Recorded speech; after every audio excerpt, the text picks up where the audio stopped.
semua air mata orang tua kita kena dosanya, gitu ya. Jadi tadi Sayyidina Sa'ad karena dia sesuai dengan syariat, orang tuanya yang salah maka tidak berdosa Sayyidina Sa'ad. Nah, terkait dengan tadi ditanyakan, kalau misalnya orang tua kita bercerai lalu kita memilih, kalau dalam kaitan itu bukan masalah halal dan haram yang kemudian kita kena dosanya. Itu adalah masalah maslahah dan mafsadat di dalam muamalah.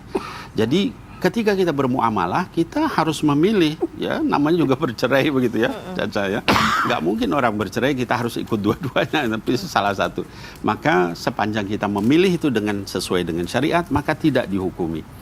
Nah, saya ingin juga berbagi hadirin wal hadirat anak-anakku sekalian tentang kisah seorang tabi'in, ya, yang namanya Sayyidina Uwais bin Amir Al-Qarani, rahimahullah ta'ala anhu. Sayyidina Uwais ini sebenarnya tidak terkenal gitu ya dia, tapi baginda Rasul SAW pada zaman Nabi memberikan satu amanah kepada Sayyidina Umar. Ya, kata baginda Rasul SAW, nanti akan datang satu orang dari kafilah Yaman haji namanya Uwais Al-Qarni. Dia sangat berbakti sama orang tuanya.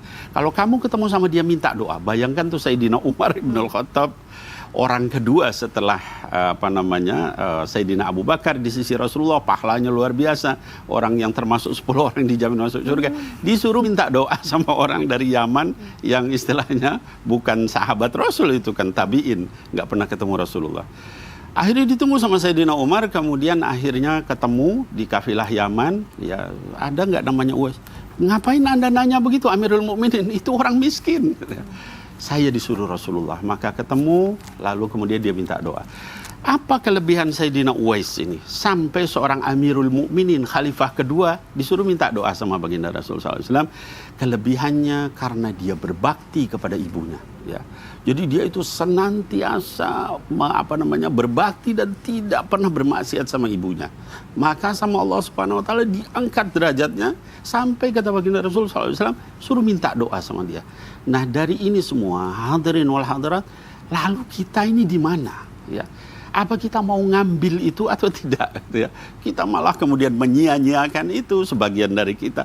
Marah sama orang tua, nggak nurut sama orang tua, bikin sakit hati orang tua. Lalu bagaimana kita mau masuk surganya Allah? Jadi sekali lagi, tidak semua air mata itu kemudian kita salah, tapi timbang-timbang secara syariat. Ini kita maksiat apa enggak, ya. Kalau hal-hal yang sifatnya pilihan, hal-hal yang kemudian tidak bisa dihindari, maka itu kemudian kita tidak dihukumi karena itu. Nah, mudah-mudahan dengan ini semua anak-anakku sekalian hadirin wal hadirat membuat kita semakin sayang sama orang tua, semakin melihat apakah yang saya lakukan ini bermaksiat kepada orang tua kita atau tidak. Ada seorang lagi tabi'in yang namanya Sayyidina Ali Zainal Abidin, ya, putra dari Al-Husain. Itu beliau kalau makan bareng, itu Caca, itu dia nggak mau makan bareng sama orang tuanya. Kenapa? Ditanya, kenapa? Katanya, Anda nggak mau makan.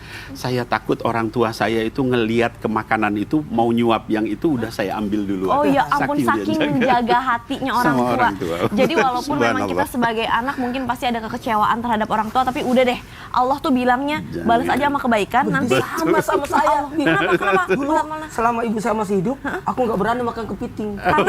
Karena ibu saya suka makan kepiting. Masya Allah, tabarakallah. Kalau saya malah kebalik, ibu saya kayak lagi mau makan, iya ngalah, nggak usah deh, kamu aja deh, gitu. Aku tuh kadang-kadang kayak kepiting, airnya doang, kuahnya. Iya, kuahnya aku suka banget. Pengen juga tapi saya suka lihat. Itu bagus. Itu adalah salah satu rahasia kesuksesan Ustadz Maulana. Allah tabarakallah, ya nggak? Bener nggak? Memberikan rezeki kepada orang tuanya, kepiting dibalas Allah lebih-lebih berkali lipat. Masya Allah tabarakallah, Ustadz Maulana tuh Masya Allah tabarakallah. Ustadz, sekarang kita kasih kesempatan buat jamaah Islam itu indah, karena sekarang kita masuk ke segmen Tanya Dong Ustadz. Kami semua tanya dong Ustadz. Yang pertama dari Instagram hamba Allah. Assalamualaikum Pak Ustadz, izin bertanya, kenapa ibu saya sering menangis ya Ustadz? Karena kakak saya meninggal gara-gara nyelamatin saya pas kecelakaan. Oh gitu. Saya nggak tega Ustadz lihat ibu saya nangis karena nggak rela kakak meninggal karena memang kesalahan saya. Apakah ibu saya menangis dan marah kepada saya Ustadz gara-gara kakak saya meninggal? Gimana tuh Ustadz? Begini, sebenarnya mohon maaf tanpa menggurui, hanya mengingatkan kepada semuanya. Dengan ini saya tegaskan bahwa ketika ada orang yang meninggal, berduka dan sebagainya, kita dianjurkan untuk apa? Jangan meratap. Karena ketika kita meratap, menyakiti almarhum dan melukai orang tua. Jadi sebaiknya kita ingatkan, sadarkan, hibur. Makanya ada takziah. Ini yang harus kita lakukan. Dan kalau mau berkata minta maaf sama orang tua, maaf itu mengembalikan perasaan orang tua dengan menghiburnya, dengan membantunya, dengan menuntunnya. Karena kenapa? Ketika orang kehilangan, otomatis pasti ada reaksi. Kemudian disabarkan. Kemudian buat dia ridho. Akhirnya dia bersyukur. Beritahukan bahwa ini adalah qadarullah. Innalillahi wa inna ilaihi rajiun. Kemudian katakan bahwa ini adalah termasuk husnul khatimah. Ya gitu. Jadi kita arahkan kepada sesuatu yang baik sehingga orang tua pun merasa iya, ini kembalikan kepada. Jadi ternyata kalau kita meratapi orang yang udah meninggal itu siksaan buat orang meninggalnya. Siksaan. Kenapa kok bisa gitu, Ustaz? Coba ratapan apa? Oh, kalau dia tidak berarti menyalahi takdir kan? Oh, maka orang yang meninggal itu kan dikawal 2 malaikat. Iya betul. Setelah dicabut, diturunkan dikawal 2 malaikat. Lalu itu malaikat itu satu membawa catatan, satunya cemeti. Oh gitu ya. Pokoknya kita bahas nanti di. Oke. Yang berikutnya ya. Baiklah, karena ini ada pertanyaan berikutnya juga dari hamba Allah di Instagram. Assalamualaikum Ustadz. Ya. Saya selalu dibentak oleh anak saya karena saya bukan ibu kandungnya dan saya menikah dengan bapaknya. Ketika suami saya pergi kerja, anak tersebut selalu ngebentak saya dan bikin saya nangis. Saya pernah nasehatin dia dan dia malah bilang, saya itu bukan ibu kandungnya, jadi nggak usah ikut campur katanya. Apakah saya harus bersabar menerima semua bentakan anak saya karena saya bukan ibu kandungnya? Ustadz gimana nih Ustadz Syamon jawab? Itu bukan saya yang bahas. Silahkan. Kami guru Ustadz Maulana Nabil Kacaca serta guru kami yang dimuliakan Allah Subhanahu wa taala serta seluruh orang tua yang senantiasa belajar menjadi orang tua yang terbaik. Karena orang tua itu bukan hanya disebabkan nasab tapi juga sabab.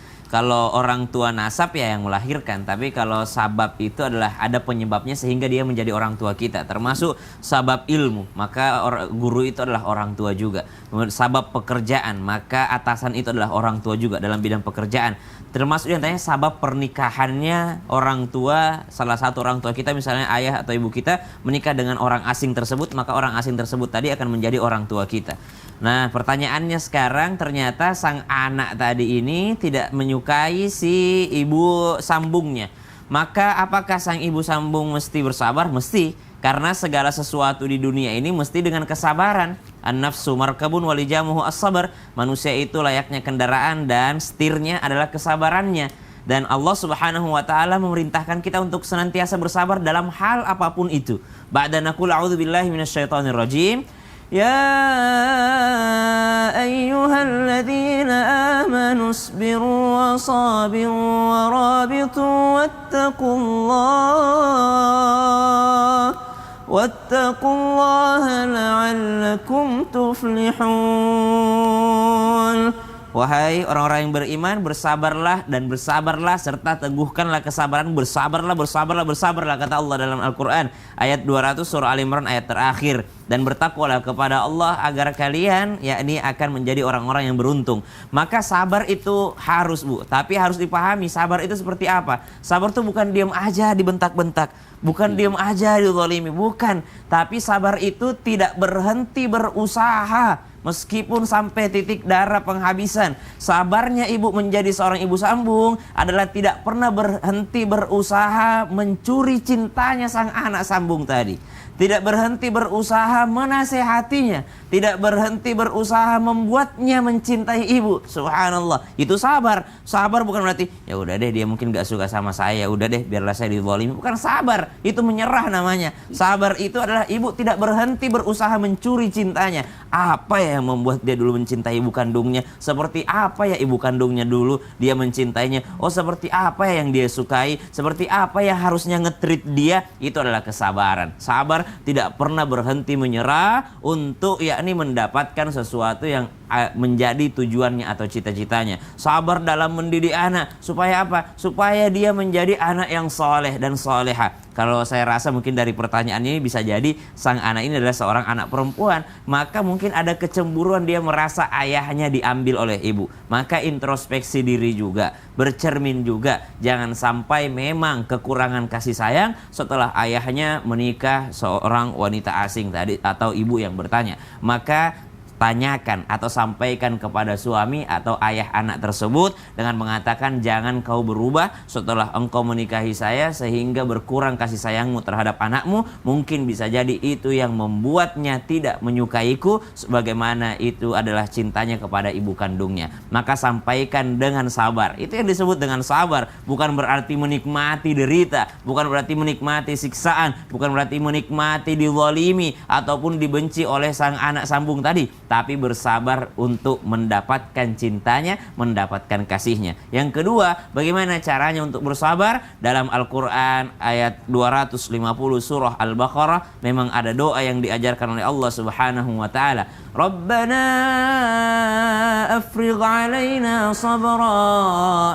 Ya Allah, penuhi hatiku ini dengan kesabaran sehingga tidak ada ngeluh di dalamnya, tidak ada capek di dalamnya, penuh. Wa tsabbit aqdamana wansurna 'alal qaumil kafirin.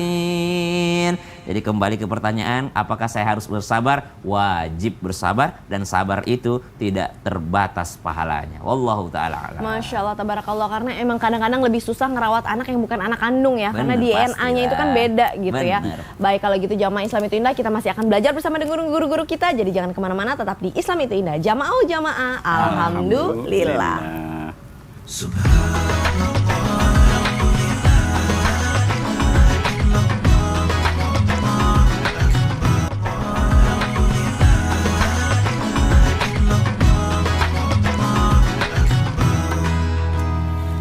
Jamaah, oh jamaah, alhamdulillah. Masih dengan tema kita, hati-hati ketika air mata orang tua jatuh menetes. Balasannya langsung di dunia, nggak pakai ditunggu-tunggu ya Ustadz Maulana ya. Iya, pokoknya langsung karena kan durhaka. makanya betul. Ustadz Syam, ketika di zaman baginda Rasul itu ada nggak sih anak durhaka, dan bagaimana sikap atau reaksi baginda Rasul ketika mengetahui ada seorang anak durhaka? Mohon tausiahnya. Bismillahirrahmanirrahim. Tapi guru Habib Nabil, Ustadz Maulana, Kak Caca, serta guru-guru kami yang dimuliakan Allah Subhanahu wa taala.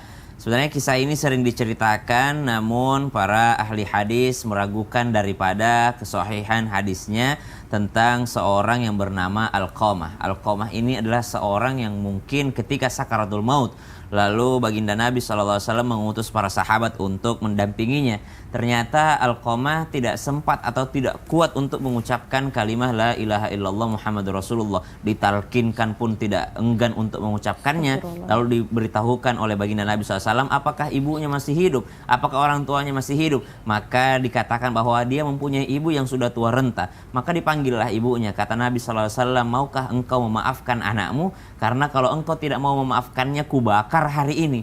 Kata ibu tersebut, tidak mungkin saya rela untuk engkau membakarnya, tapi saya tidak mau memaafkannya. Kalau engkau tidak mau memaafkannya, tetap akan kubakar daripada anakmu dibakar di hari kiamat. Subhanallah. Maka pada saat itu ibunya pun memaafkannya. Wallahu a'lam kesahihan daripada kisah ini. Namun ada satu kisah yang diceritakan langsung oleh Nabi SAW kepada para sahabat yang mungkin bisa kita ambil pelajarannya, tentang seorang bayi yang berbicara. Jadi Nabi Isa alaihissalam termasuk bayi yang berbicara. Lalu ada satu lagi bayi yang berbicara diakibatkan karena seorang anak. Jadi tersebutlah seorang bernama Juraij. Juraij ini adalah seorang ahli ibadah. Dia berada di tempat sholatnya terus menerus. Lalu dalam sholatnya ibunya memanggilnya, Juraij. Yang kedua ibunya manggilnya lagi, Juraij. Maka Juraij mengatakan, ibuku atau sholatku nih.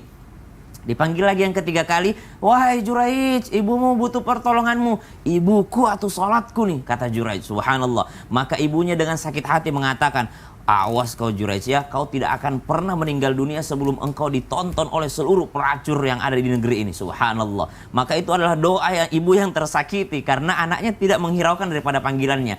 Maka setelah itu pun muncul seorang wanita yang ternyata mengaku telah melahirkan anak di hadapan sang raja dengan mengatakan, "Wahai raja, aku telah melahirkan anak ini." Lalu raja tersebut mengatakan, "Siapa ayahnya?" "Ayahnya adalah Juraij." Maka raja pun memerintahkan untuk menghancurkan rumah ibadah daripada Juraij tadi. Lalu Juraij pun digiring untuk bertemu dengan sang raja dan bertemu dengan wanita tadi. Maka subhanallah, di sepanjang jalan Juraij melihat para pelacur-pelacur tadi yang akan menjadi saksi daripada wanita ini karena hendak menjebak daripada Juraij.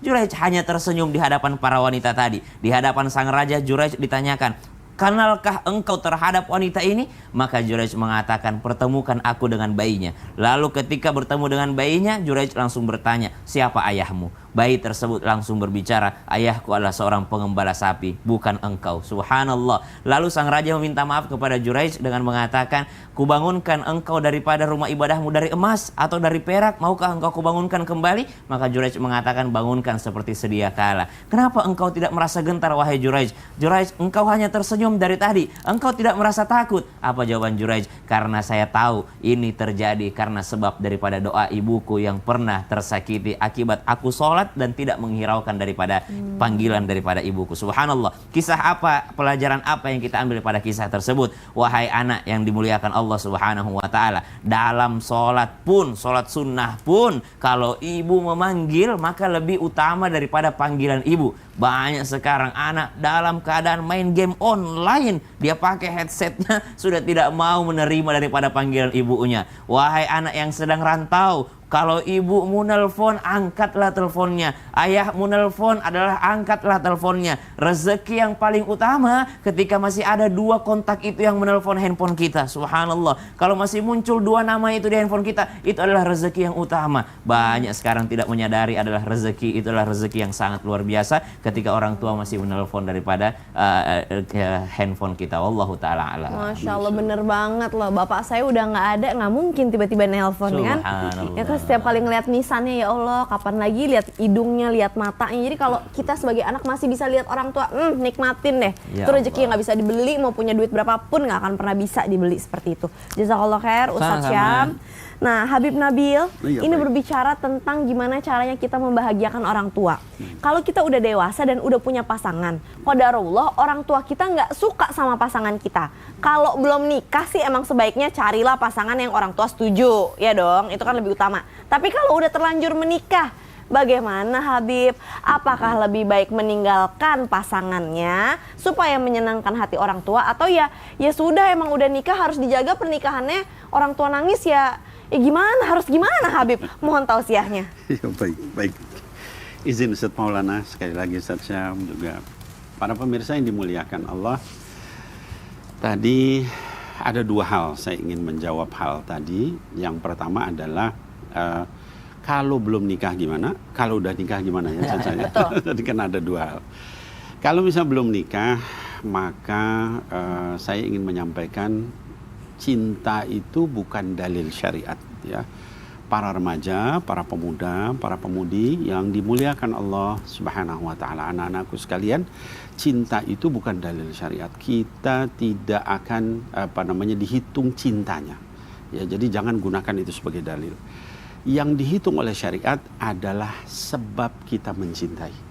Ya, itu yang akan dihitung, itu yang akan dihisap sama Allah Subhanahu wa taala di akhirat. Misalnya kita belum nikah, lalu orang tua kita nggak setuju dengan pasangan kita, maka hitunglah berdasarkan apa sebab cinta itu dan apa sebab orang tua itu nggak setuju. Ya, dalam hadis sahih dikatakan, diriwayatkan oleh Imam Ahmad, ya, bahwa tungkahu al-mar'atu li arba', wanita laki-laki dinikahi karena 4 hal. Ya. Pertama, lima liha, ada yang nikah karena ekonominya, karena kemapanannya dan sebagainya, ya. Kemudian lihasabiha, karena nasabnya, karena keturunannya, berdarah bangsawan dan sebagainya, ya. Kemudian wali jamaliha, kecantikannya, kegantengannya. Kemudian yang keempat, wali diniha, ya, karena agamanya. Fadfar bidatid din taribat yadak. Carilah pasanganmu itu berdasarkan agama, nanti tanganmu akan berdebu. Maksudnya apa? Kamu akan jadi banyak ibadah. Kenapa? Pasangan kita itu cerminan dari kita. Al-mu'min mir'atul mu'min. Kalau kita mau melihat orang itu kufu apa enggak, lihat pasangannya. Kalau pasangannya ahli ibadah, insya Allah dia juga akan seperti itu karena terbawa, ya.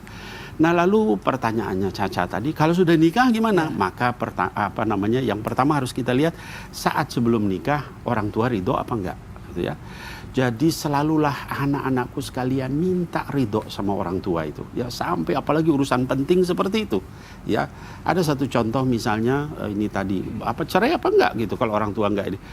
Awalnya tadi, ya, kalau awalnya itu sudah nggak diridhoi, wah, saya malah ngeri ini, ya. Ada satu kisah misalnya Sayyidina Ibrahim alaihissalam kepada anaknya Sayyidina Ismail alaihissalam, dua-duanya nabi, ya. Nabi Ibrahim datang kepada anaknya sudah punya istri, lalu kemudian terus dia ngobrol, suaminya lagi nggak ada, Ismailnya lagi nggak ada. Lalu dia lihat perempuan itu tidak baik, lalu kata Sayyidina Ibrahim itu sangat lembut, halus, ya. Nah, kemudian dia bilang, saya pesan buat anakku, ya, nanti pintunya tolong diganti. Pas pulang anaknya, wah, tadi ayahmu datang gini, ya, apa ada pesan? Ada, pintunya mohon diganti. Oh, berarti saya harus menceraikan kamu. Maka diceraikan sama Ismail. Nikah lagi sama wanita lain, lalu kemudian berapa waktu kemudian ayahnya datang lagi, Sayyidina Ibrahim, lalu ngobrol dengan anak itu. Dia ingin tahu menantunya ini seperti apa pilihan anaknya. Nah, kemudian pas pulang dia bilang, nanti kasih tahu sama anakku, pertahankan pintunya. Ya, maka setelah itu kemudian Ismail datang, ya, ditanya, dan kemudian pesan dari ayahnya, pertahankan pintu. Oh, berarti kamu baik, kata ayahku.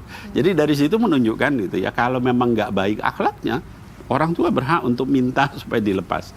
Contoh di zaman Nabi Muhammad SAW adalah Sayyidina Umar bin Al-Khattab. Suatu ketika Sayyidina Umar melihat anaknya, yaitu Abdullah bin Umar, itu istrinya nggak baik, jadi anaknya itu jadi malas ibadah, dan lalu kata Sayyidina Umar, ceraikan anakmu. Oh, ini kan istri saya, Pak. Akhirnya kemudian anaknya itu ngadu sama Rasulullah SAW. Kata baginda Rasul SAW, wahai Abdullah, kalau sudah ayahmu bilang begitu, maka itulah yang terbaik. Maka dicerai oleh Abdullah bin Umar. Jadi sekali lagi, semua ini kembali kepada awalnya itu sesuai syariat apa enggak. Cari yang agamanya bagus. Kalau agamanya bagus, orang tuanya nyuruh cerai, ya jangan. Gitu ya. Tapi kalau agamanya enggak bagus, ya lalu kemudian apalagi enggak ridho, orang tuanya tambah-tambah itu, ya. Jadi anak-anakku sekalian, sekali lagi tadi saya katakan, cinta itu bukan dalil syariat. Jangan pernah kita berdalil dengan cinta. Tapi ingat bahwa cinta, kasih sayang, semua itu akan dipertanggungjawabkan di akhirat. Kenapa kamu mencintai dia? Kenapa kamu sayang sama dia? Apa itu sesuai dengan syariat Allah apa enggak? Padahal Allah memerintahkan kita untuk mencintai Allah dan Rasul lebih daripada segala sesuatu, gitu ya. Maka kembalikan itu kepada Allah dan Rasul, cinta kita akan berkah, anak-anak kita akan berkah, dan sebagaimana disebutkan dalam Quran, walladzina amanu wattaba'tuhum dzurriyyatahum biimanin alhaqna bihim dzurriyyatahum. Nanti di surga itu, Caca, itu orang yang soleh soleha, orang tuanya soleh soleha, anaknya soleh soleha, itu nanti dikumpulkan. Kalau misalnya ada anaknya yang paling tinggi derajatnya, maka yang bawah itu dikatrol naik. Oh, Masya Allah, tabarakallah. Itu luar biasa itu ayat itu. Ustaz, tapi kalau ngomongin masalah rumah tangga tuh emang serem. Karena kan kalau misalkan menyuruh orang bercerai itu kan seperti menghancurkan masjid, Ustaz. Jadi harus ditimbang-timbang betul gitu. Betul. Jangan sembarangan. Jangan Makanya sembarangan. tadi musyawarah dengan orang tua. Jadi nggak bukan, udah sana cerai aja, bukan begitu. Tapi ada yang harus dipikirkan. Betul. Ustaz Maulana udah senyum-senyum aja nih kalau udah kayak gini nih kan. Ngeri kan Ustaz kalau udah ngomongin sensitif loh. Iya nggak Ustaz? Sensitif banget loh. Makanya sama sensitifnya seperti ketika seorang anak sudah terlanjur membuat nangis orang tua, bapak atau ibunya. Iya, betul. Terus kalau misalkan anaknya udah minta maaf, tapi orang tua udah sakit hati banget, nggak dimaafin, pokoknya nggak dimaafin, titik. Bagaimanakah dalam pandangan Islam, Ustadz Maulana? Mohon tausiahnya. Ada 5. Mantap, Ustaz. Silakan Ustadz. Saya tidak mau kasih kaget hati. Satu hal buat kita jamaah Islam itu indah dimanapun berada, Masya Allah. Hari ini kita mendapatkan pembelajaran yang luar biasa. Kenapa? Karena hari ini mengantarkan buat anak-anak yang di rumah untuk bisa lebih sabar lagi. Lebih sabar lagi. Karena orang tua kita itu manusia. Ini repot, kalau Allah kan Maha Pengampun. Orang tua ngambekan. Iya, apalagi orang tuanya kan, mohon maaf, sensitif lah, cemburuan lah. Kalau kisahnya Alqamah kan itu panjang juga. Karena orang tuanya sampai gimana ya? Karena ketika ada hadiah ke istrinya dulu, baru sisa-sisanya baru ke ibunya. Bahkan ibunya jual di pasar. Itu luar biasa. Mohon maaf. Sudah aku minta maaf Ustadz, tapi kau belum dimaafkan. Maka lakukan 5 hal. Berbuat baik dulu. Allah, baik lagi. Setel, pokoknya iya karena wudu. Iya. Karena stain. Iya, pokoknya sembah dulu, baru minta. Kalau mau minta doa, jangan langsung minta doa, zikir dulu. Kalau mau minta sesuatu sama orang, puji-puji dulu. Enak banget. Nah, baru minta. Ini yang harus sosok anak yang butuh maaf dari orang tua karena sudah menyakiti hati orang tua. Sebaiknya berbuat baik dulu. Sehingga orang tua lupa dengan keburukannya anaknya karena ditutupi dengan kebaikan, sehingga barulah minta maaf. Itu yang pertama, berbuat baik baru minta maaf. Kata maaf itu artinya mengembalikan perasaan orang tua yang sakit sama sebelum datang. Ya Rasul, aku sudah membuat orang tuaku nangis. Kata Nabi, kembalikan senyuman orang tuamu. Jadi dikembalikan perasaan. Baru doain. Tunggu dulu. Karena supaya orang tua itu kan mohon maafkan, kembali lagi ridha Allah, ridha walidain. Tunggu dulu. Yang keempat nih. Bertutur kata yang baik. Ada orang minta maaf tapi kata-katanya kasar. Maafkanlah. Orang tua biasa tidak minta maafkan. Allah aja maaf pengampun. Tidak begitu caranya. Malah ceramah. Malah dia yang ceramahin orang tua. Harusnya kita berkata-kata lembut, berkata sopan. Saya satu yang saya ingat waktu ibu saya tuh ngambek. Pernah, aduh ya Allah, sampai sekarang saya tidak bisa lupa. Saya bikin acara buka puasa berbarengan dengan acara buka puasa mertua saya di hari yang sama. Nggak sengaja.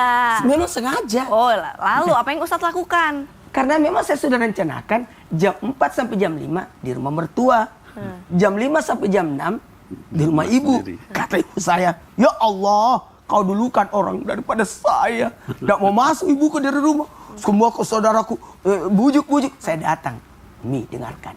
Kenapa saya jam 4 sampai jam 5 di sana? Saya ceramah di sana. Kenapa jam 5 sampai jam 6 di sini? Karena saya mau buka puasa di sini. Oh, begitu maksudnya. Baru senyum. Luar biasa. Masya Allah. Kalau saya jam 5 sampai jam 6, berarti saya buka puasanya di sana dong. Betul. Oh iya juga ya. Itu caranya. Jadi sebenarnya baik, pinter-pinterlah kita mengambil hati orang tua. Dan yang paling penting, rendahkan dirimu di hadapan. Oke. Itu yang paling penting. Walaupun sudah jadi istri bupati, ibu tetap ibu. Mantap. Maaf, ada yang kena nggak? Nggak tahu siapa. Nggak tahu. Jadi walaupun kita pinter, nggak usah sok pinter depan orang tua gitu Kalau ya. orang tua, ibu dipanggil mama atau ibu? Mama, dua-duanya mama. Mama, aman ya. Masya Allah, tabarakallah. Pesanan mama saya sudah jalan. Masya Allah, tabarakallah. Dalam hatinya aku dengar. Oh gitu. Ustadz omongin. Aduh, jangan-jangan mama WhatsApp Japri Ustadz lagi nih. Aduh, Masya Allah, tabarakallah. Jazakallah khair Ustadz Maulana. Ustadz, sekarang kita kasih kesempatan lagi buat jemaah Islam itu indah. Karena sekarang kita masuk ke segmen Tanya Dong Ustadz. Kami semua tanya dong Ustadz. Nih dari hamba Allah Ya. di Instagram, Assalamualaikum Ustadz, ibu saya sering nangis ke saya, nggak tahu saya salah apa. Tapi tetangga saya suka cerita kalau ibu saya sering nangis karena saya. Terus pas saya nanya, langsung malah ibu saya mendem doang, nggak bilang ke saya. Di satu sisi saya merasa bersalah karena ibu saya sering menangis karena saya, dan di sisi lain saya tidak tahu kalau ibu saya itu menangis karena apa ke saya. Saya harus bagaimana Ustadz, padahal saya sudah nanya langsung tapi nggak dapet jawaban. Apakah saya tetap dosa karena bikin orang tua nangis? Gimana nih Ustadz Syam, mohon tausiahnya. Baik, bismillahirrahmanirrahim. Tabi guru Habib Nabil, Ustadz Maulana, Kak Caca, serta guru-guru kami yang dimuliakan Allah Subhanahu wa taala. Ba'da naqul a'udzu billahi minasyaitonir rajim. Wa qadha rabbuka alla ta'budu illa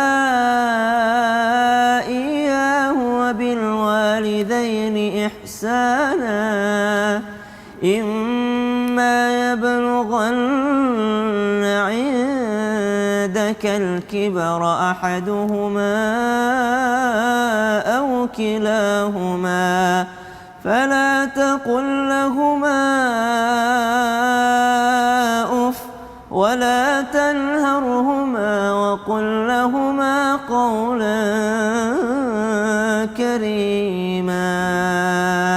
Allahumma arhamna bil Quran, ayat yang biasa dipakai dalil orang tua supaya anaknya berbakti gitu ya. Allah memerintahkan kalian untuk berbakti kepada kedua orang tua kalian, kata ayah ibu yang sedang berada di rumahnya kepada anak-anaknya. Tapi ini kalau kita pahami ayat ini luar biasa, Masya Allah. Kata Allah, imma yablughanna indak.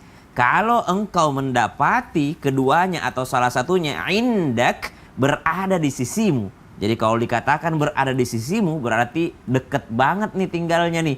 Maka semakin dekat tuh semakin sering gesekan. Maka memang orang tua kami itu tidak salah memerintahkan kami, kalau kau sudah menikah terserah kau mau di pinggir jalan, mau di kosan, mau di kontrakan, yang penting tidak boleh serumah sama orang tua. Kenapa? Semakin dekat semakin banyak gesekan. Nah, indak, kata Al-Quran itu indak, berada di sisimu. Imma yablughanna indakal kibara ahaduhuma aw kilahuma fala taqul lahuma uff. Jangankan bertanya, jangankan mendengarkan penjelasannya. Al-Quran memerintahkan kita, la taqul lahuma uff. Nggak usah. Apa sih? Nggak mesti sebenarnya. Kalau tuh udah parah. Ini, nanti ini ya, ya. Gitu.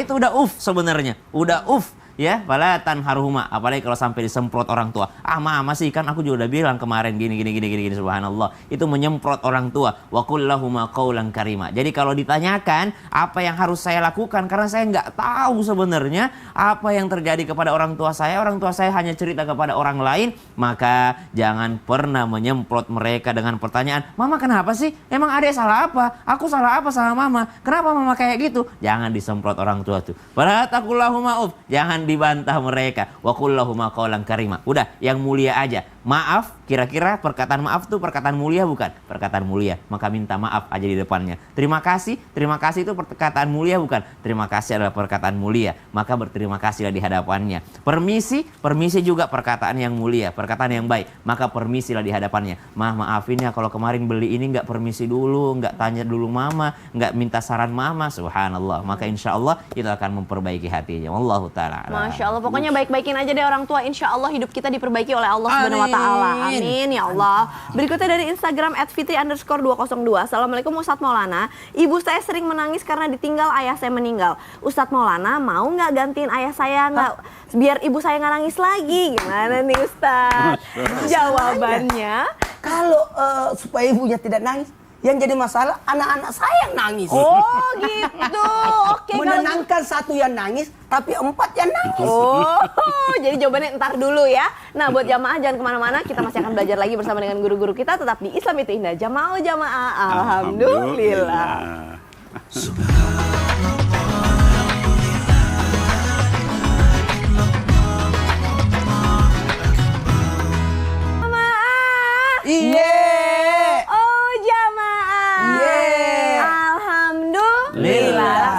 Kita masuk ke segmen Tanya Dong Ustadz. Kami semua tanya dong Ustadz. Yang pertama dari Instagram hamba Allah. Assalamualaikum Habib, mau nanya gimana hukumnya kalau kita sebagai orang tua nangis sama anak biar anak itu kapok dan jerak untuk melakukan hal yang gak baik, Bib?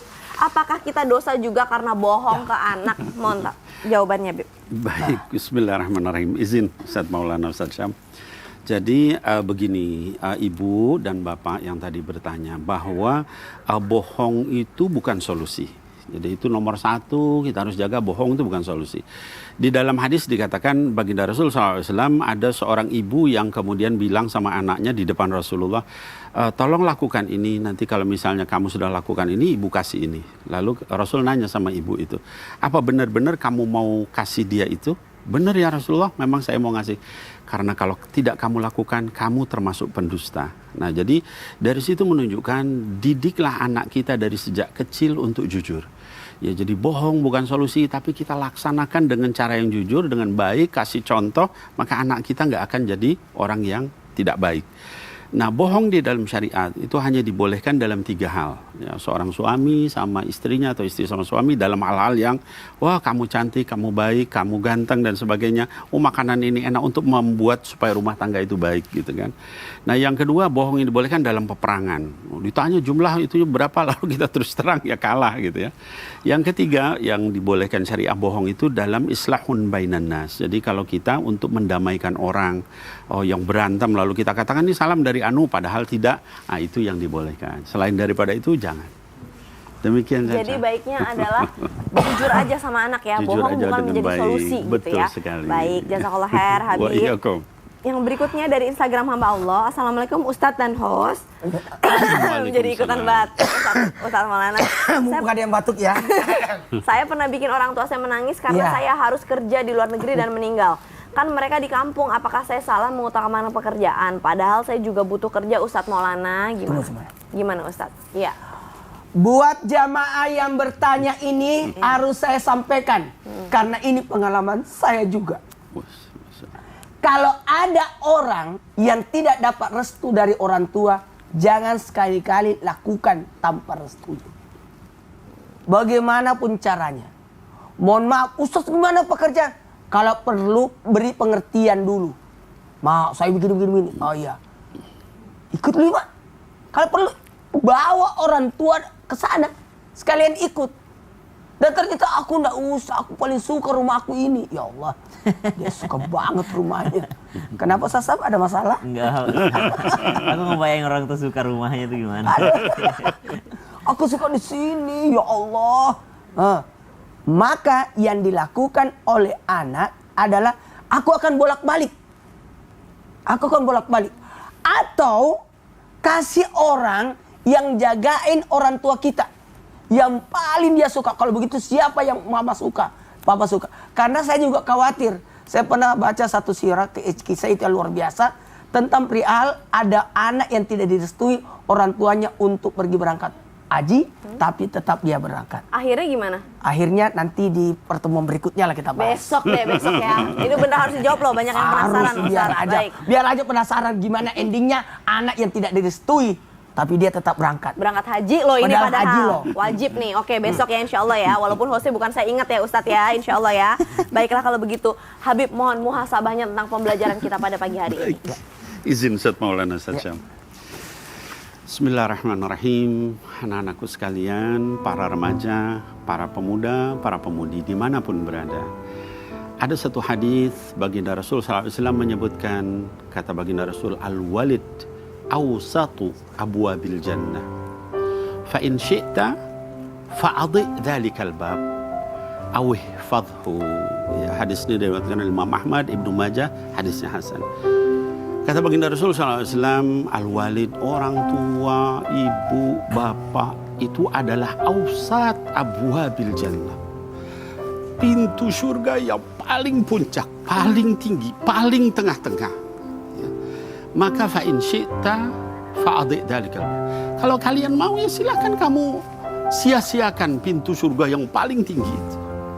Awih fadhu. Atau kalau kamu mau, maka kamu jaga pintu surga yang paling tinggi dan paling tengah itu.